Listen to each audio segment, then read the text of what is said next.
Ayaw natin.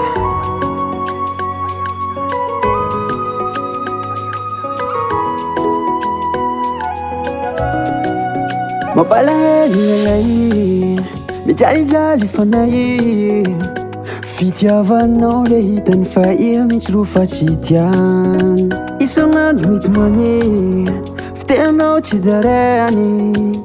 na tsy nohanao lineny ty fokoko mba marary mahitanao fampirafesa vangoa mandeha zay adiso ataony iha ro mandeha fitre mbaribary faferahan'olo tsy lira manana hambopoko atena nze tea fampirafesa vangoa mandeha zay adiso ataony iha ro mandeha fitre mbaribary faferahan'olo tsy lira manana hambopoko atena nze tea ihane tsy mentsiko fitapita asoapanainao tsy mentsiky hijalijaly la fitondrantena iha fankavady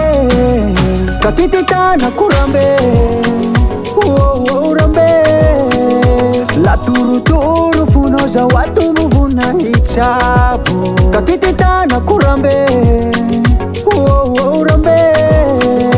kama naritu kifati voderi tuftilelahi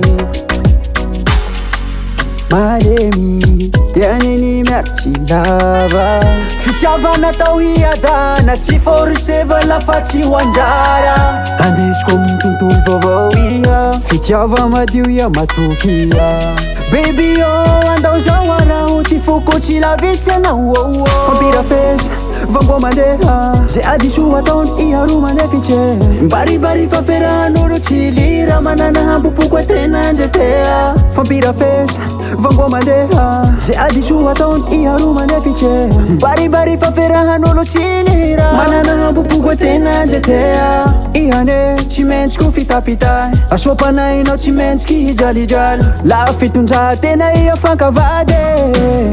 ka tititana korambe rambe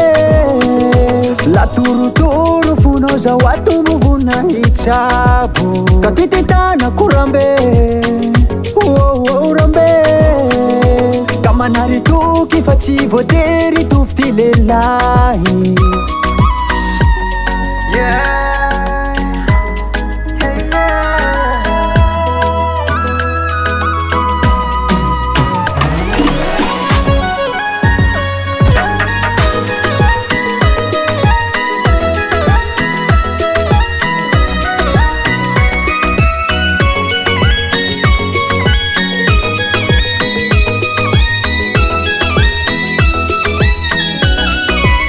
katititana kurambe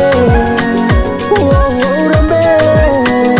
la turuturu funo za watu muvuna ichabu katititana kurambe rambe kama naritu kifati voderi tuftilelahi katititana kurambe rambe la turuturu funo za watu muvuna ichabu katititana kurambe rambe kama naritu kifati voderi tuftilelahi